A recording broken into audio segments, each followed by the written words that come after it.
Hello, I'm Steven, the calculator guy, and I got a really cool new hat. But the problem is, with the hat, you can't see my glorious, glorious head of hair. So, no hat.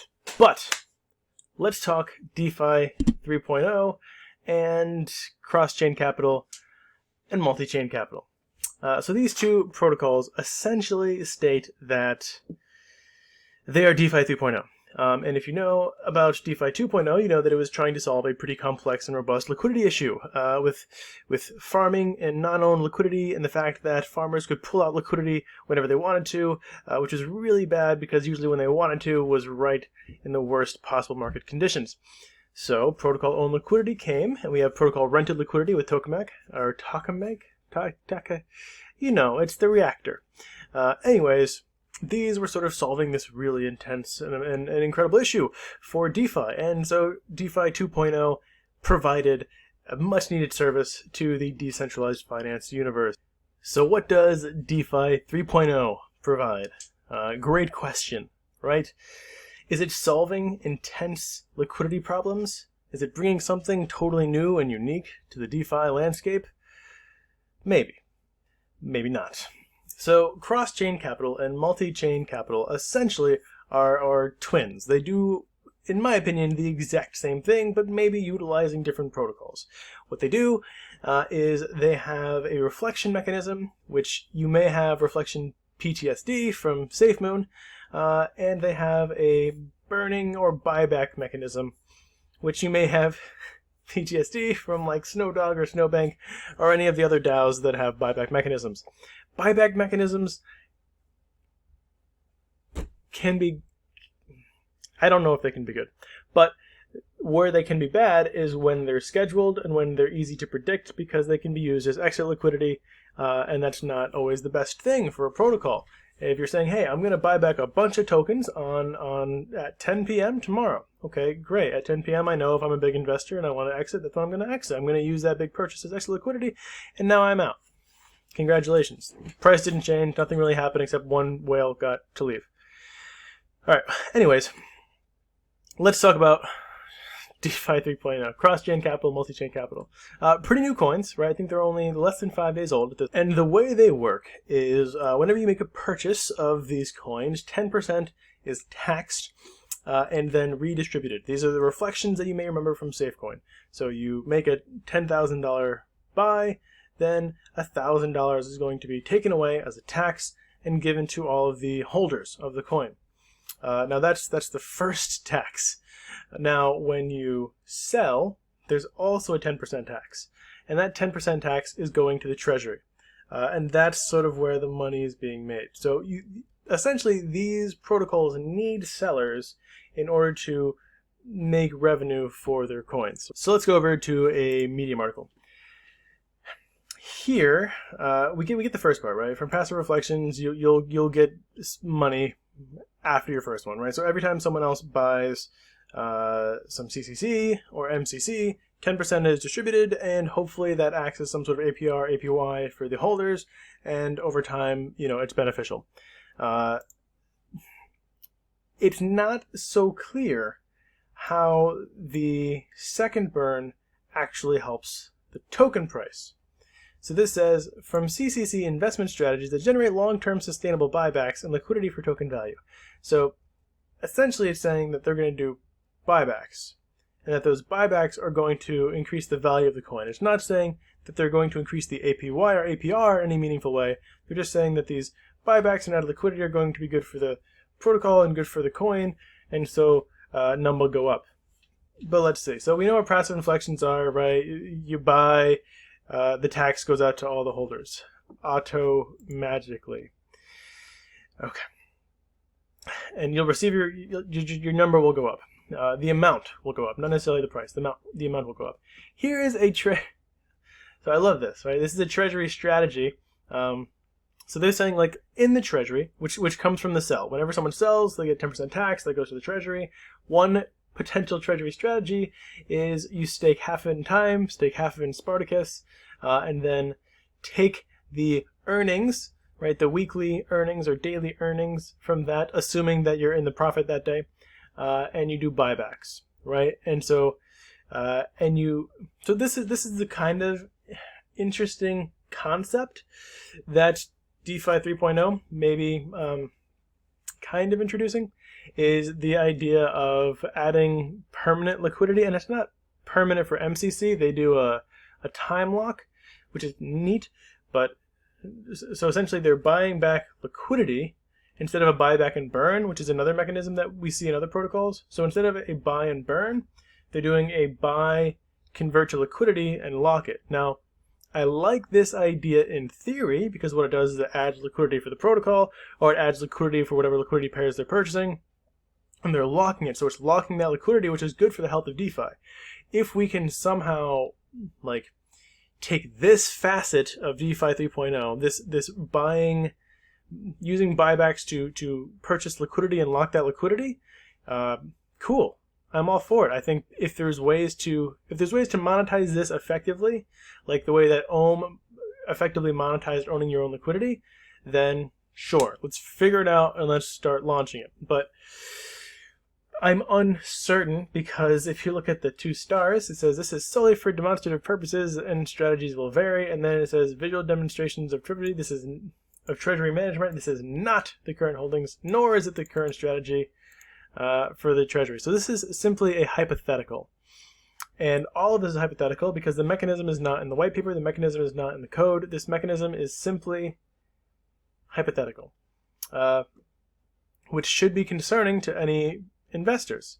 I'm not saying it's a bad protocol. I'm simply saying this is something to consider. Anyways, the Treasury is the total funds accumulated from the 10% sale tax, right? We talked about that. That's where the Treasury comes from. And whatever money the Treasury makes, if it makes money, right? This is contingent upon, essentially, both of these protocols are contingent upon Ohm forks doing well. Ohm forks do well, there's money for these buybacks. Ohm forks not do well, the Treasury is literally going down. And if the Treasury goes down, then there's not going to be any buying back. There's not going to be any locked liquidity. They're not going to reduce the supply, which increases the value of the coin. Okay, so how is it? This is an interesting question, right? How is the Treasury growing steadily? Well, we know the Treasury is growing steadily from the sells, but we don't know how the Treasury is necessarily going to grow from the investments. So basically, this protocol, MCC, and I would even say Ring.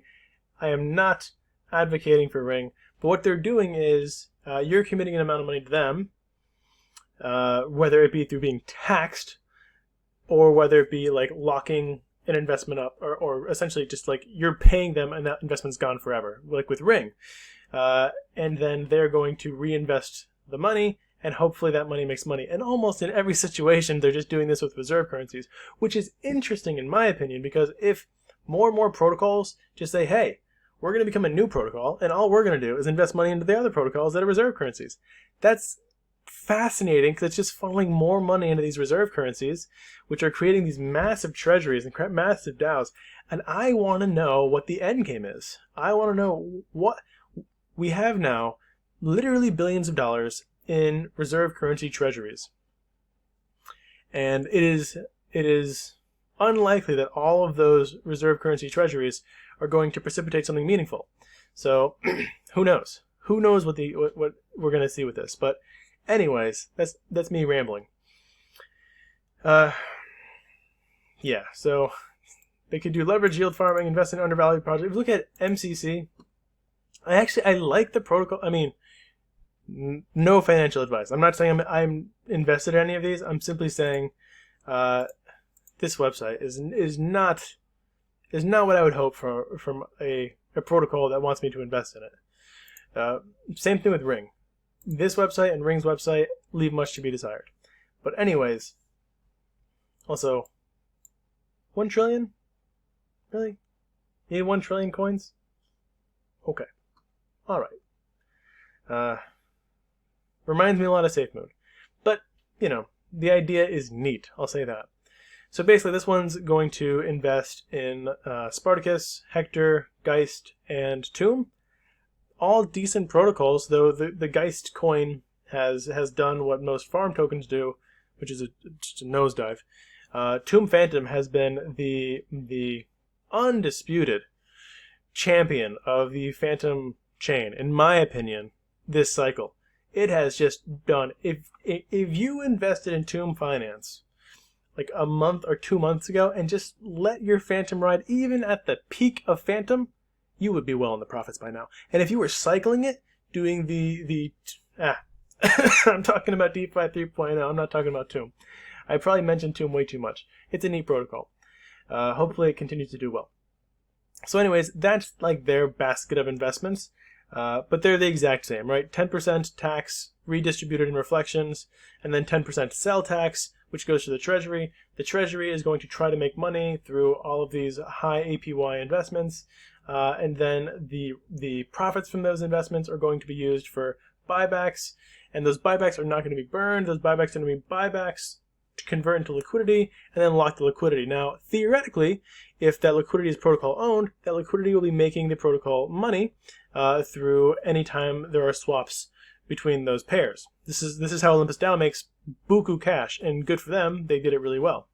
So I looked up CCC on Snowtrace just to see what the total supply was, and it is exactly the same as MCC. They are at 1 trillion. So it is important to know there is not, at this moment, going to be a burning mechanism. It's only going to be a liquidity locking mechanism, and the liquidity locking mechanism on MCC, at least as it's published, is not forever. But still, if you're locking for more than a year, that's, I don't know, it's like 15 years in crypto, so you should be able to do something with that by the time it's unlocked, with that investment at least. The hat is back. Let's look at the MCC dashboard. So it's not, done totally, but it looks like they've done some buybacks already. They do say that buybacks are not announced before they happen. Of course they shouldn't be, because we talked about why not.